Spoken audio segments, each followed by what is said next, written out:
आकंठ जमुना महारानी चली आई। वसुदेव जी महाराज ने भगवान का ध्यान किया। इधर भगवान ने विचार किया, मेरी जमुना महारानी मेरे चरण पखारने के लिए ऊपर चढ़ी आ रही है, चली आ रही है, लेकिन यहाँ को पतो ना है, यदि ज्यादा ऊपर आए गई तो मेरा बाबा डूब के मर जाएगा। याते भगवान ने क्या किया, उस सूप से अपने पैर को थोड़ा सा बाहर निकाला और जैसे ही जमुना महारानी ने चरणों की वंदना की, पुनः पृथ्वी तल पर चली आई। बोले जमुना मैया की।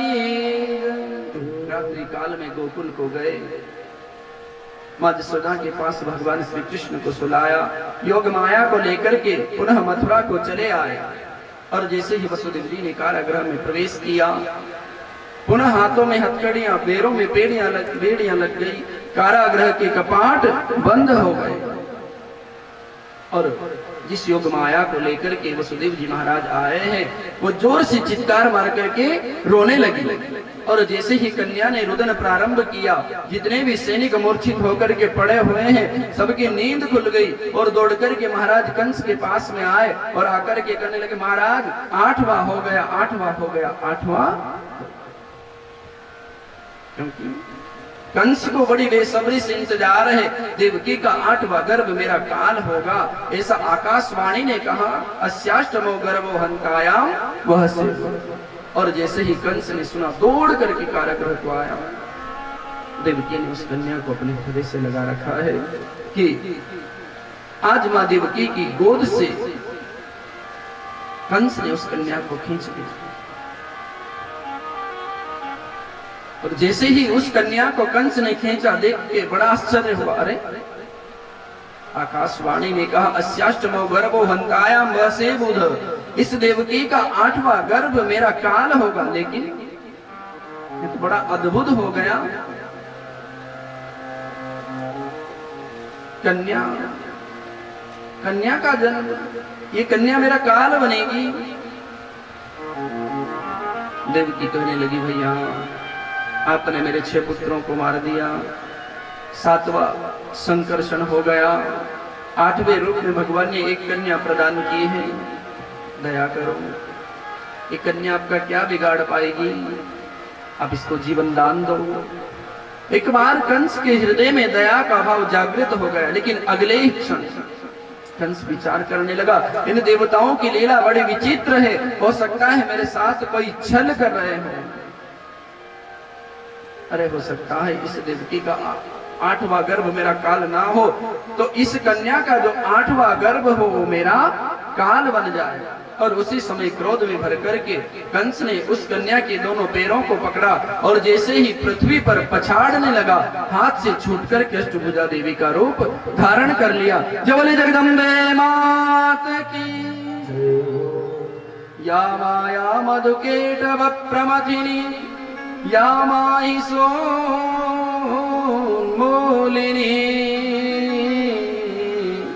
या धूम्रेक्षण चंड मुंड मथिनी, या रक्तबीजासनी,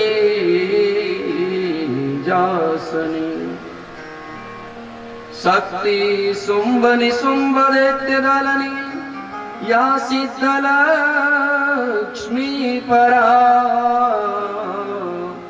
सा दुर्गा नवकोटि शक्ति सहिता, मां पातु विश्वेश्वरी।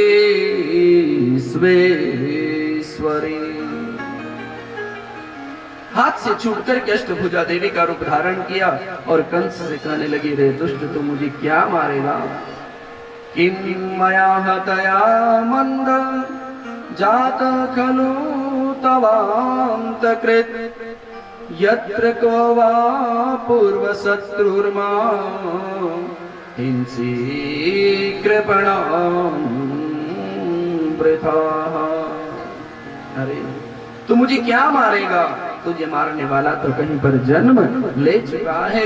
इतना कह करके योग माया अंतर इधर जब से योग माया इतना कह करके अंतर ध्यान हुई, कंस बड़ा चिंतित हुआ, अपने समस्त मित्रों को बुलाया और जिन जिन बालकों का भादो कृष्ण अष्टमी की रात को जन्म हुआ है, उन समस्त बालकों को आज कंस ने मरवा दिया। आइए गोकुल को चले। इधर नंद भवन में आज ऐसा लग रहा है मानो यशोदा मां पर भगवान की कृपा होने लगी। बहुत समय हो गया, आज कुछ अवश्य होगा। और मां यशोदा की सेवा करने के लिए नंद बाबा की दो बहनें हैं, एक का नाम है नंदा और दूसरी का नाम है सुनंदा। दोनों बहनें आज मां यशोदा की सेवा करने के लिए आई है। मन में विचार करती है, मां यशोदा की 60 वर्ष की आयु है गई और 60 वर्ष की आयु में भगवान ने कृपा की है। हमें लगता है यदि भगवान की कृपा हो गई और लाला का जन्म हो गया तो निश्चित मां यशोदा के गले में जो नवलखा हार है वो हमें बधाई में मिल जाएगा। इसलिए दोनों बहनें आज मां यशोदा की सेवा करने के लिए आई है। भादव कृष्ण अष्टमी की रात नंद बाबा घर के द्वार पर बाहर बैठे हुए हैं। इधर दोनों बहनें मां यशोदा के पास में शयन कर रही है। किसी भी समय आवश्यकता पड़ सकती है। इधर रात्रि काल में जो भगवान की माया हुई, किसी को कुछ पता नहीं चला। घर के बाहर दरवाजे पर नंद बाबा सो गए, इधर मां यशोदा सो गई, नंदा सो गई, सुनंदा सो गई। वसुदेव जी महाराज कब आए और कब चले गए किसी को कुछ अता पता नहीं। इधर भोर को 4 बजे सुनंदा की नींद खुली और नंदा से कहने लगी, री बहन, हम मैया यशोदा की सेवा करने को आए हैं और देख तू कैसी सो रही है, जरा उठकर तो देख भाभी की क्या स्थिति है। और जैसे ही दोनों बहनों ने उठकर के देखा, क्या देख रही हैं? मां यशोदा के पास एक छोटा सा लल्ला शयन, प्यारो सो छोटो सो लल्ला। और नंदा ने जैसे ही देखा आश्चर्य करने लगी, अरे क्या को जन्म कब है गयो पतो ही नहीं चलो। दोनों बहनें बड़ा आश्चर्य करने लगी। फिर नंदा सुनंदा से कहती है, सुनंदा यो लाला है या लाली है? सुनंदा ने कहा, बहन इतनी बड़ी अवस्था में भगवान ने कृपा की है तो कम से कम शुभ शुभ बोल। ये लाली ना है, मोए लागे है यो लाला। नंदा ने कहा, मैं भी यही चाहती हूँ कि अब हमारे जो भैया है उनके घर लाला को जन्म है जाए, लेकिन देख तो सही यो लाला है या लाली है। और दोनों बहनें झिनी सी चदरिया भगवान श्री कृष्ण ने ओढ़ रखी है कि 108 बार भगवान का नाम लिया। का प्रभु कृपा करना, 60 वर्ष की आयु है गई हमारी भाभी की, आपने बड़ी देर से कृपा की, लेकिन अब अच्छी कृपा करना। और हे भगवान, हे भगवान। और गोविंद के नाम लेकर के, गोविंद का नाम लेकर के जैसे ही सुनंदा ने उस झीनी सी चदरिया को हटाया कि नंदा चीख पड़ी, बहन बधाई हो, बधाई हो, बधाई हो, मैया यशोदा ने लाला को जन्म दियो है। और दोनों बहनें दौड़ करके नंद भवन के द्वार पर, जहाँ पर नंद बाबा बैठे हुए हैं, दौड़ करके आई और आकर के कहने लगी, भैया बधाई हो, बधाई हो, बधाई हो। नंद बाबा ने कहा, बता तो सही, काहे की बधाई हो, कहा भयो? कहा भैया अब तक नंद भवन के द्वार पर बैठ करके आपने जितना भी हरि का सुमिरन किया, भगवान ने उन सब का फल आपको एक ही बार में दे दिया। नंद बाबा ने कहा, इतना तो बता, कहा भयो? कहा भैया आपके घर लाला को जन्म भयो है। और जैसे ही नंद बाबा ने सुना, 75 वर्ष के नंद बाबा 16 साल के छोरे के समान है गए, दौड़ करके यमुना जी पर गए, 108 डुबकी लगाई, घर को आए और सुंदर से वस्त्र धारण किए, सिर पर फेंटा कसा और आज भगवान श्री कृष्ण के जन्म का महोत्सव मनाने लगे। जय बोले बाल कृष्ण भगवान की जय। 108 ब्राह्मणों को बुलाया और इधर ब्रज मंडल में हा हुल्ला होने लगा और सब नाचते गाते नंद भवन कर जाने लगे। अरे जायो जसोदा ने लल्ला, मोहल्ला में हल्ला सो मच गयो। जायो यशोदा ने लल्ला, मोहल्ला में हल्ला सो मच गयो।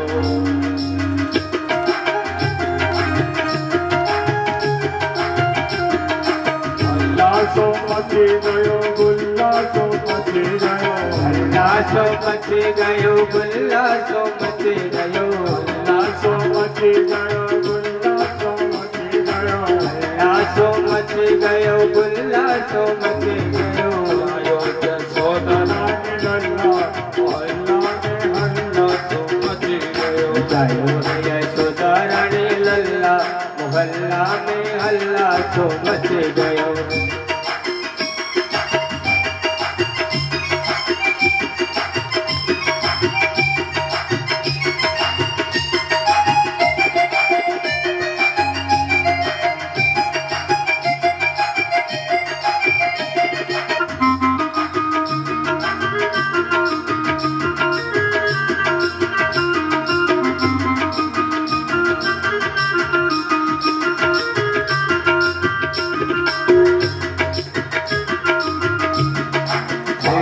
लुटावे लड्डू पेड़ा बाबा लुटावे लड्डू पेड़ा बाबा लुटावे लड्डू पेड़ा बाबा लुटावे लड्डू पेड़ा भैया लुटावे रसगुल्ला मोहल्ला में हल्ला तो मच गयो लुटावे रसगुल्ला मोहल्ला में हल्ला जो मच गयो आयो जसोदरा ने लल्ला मोहल्ला में हल्ला तो मच गयो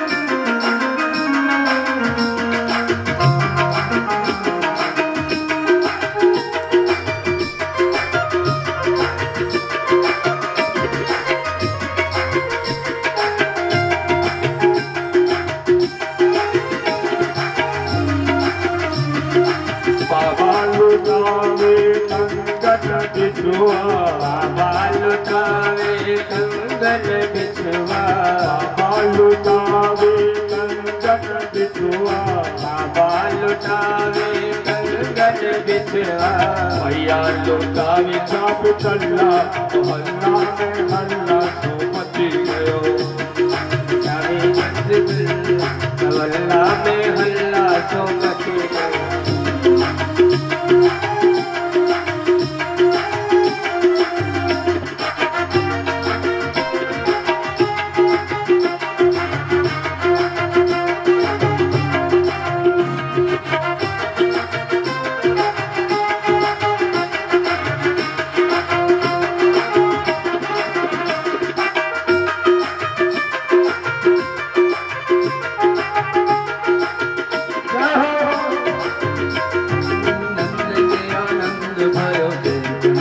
नंद के आनंद भयो जय कन्हैया लाल की जसोदा के लाला भयो जय कन्हैया लाल की यशोदा के लाला भयो जय कन्हैया लाल के नंद के आनंद भयो जय कन्हैया लाल की ओ नंद के आनंद भयो जय कन्हैया लाल के हाथी दिने घोड़ा दिने और दिने पाल की हाथी दिने घोड़ा दिने और दिने पाल के बालकन को लाडू पेड़ा बूढ़न को लापसी बालकन को लाडू पेड़ा बूढ़न को लापसी बालकन को लाडू पेड़ा बूढ़न को लापसी बालकन को लाडू पेड़ा बूढ़न को लापसी नंद के आनंद भयो जय कन्हैया लाल की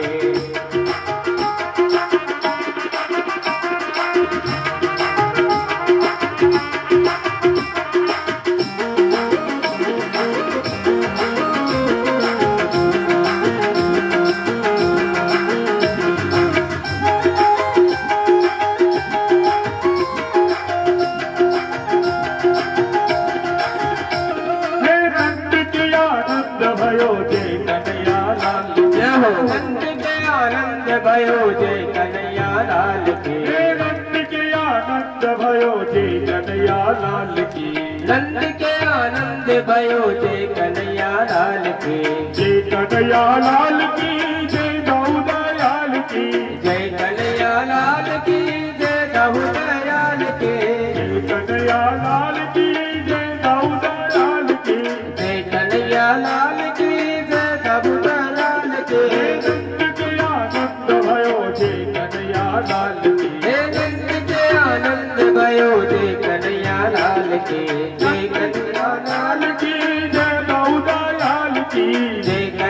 लाल की जय दाऊ दयाल के में आनंद भयो जय कन्हैया लाल की जज में आनंद भयो जय कन्हैया बोले बाल कृष्ण भगवान जय।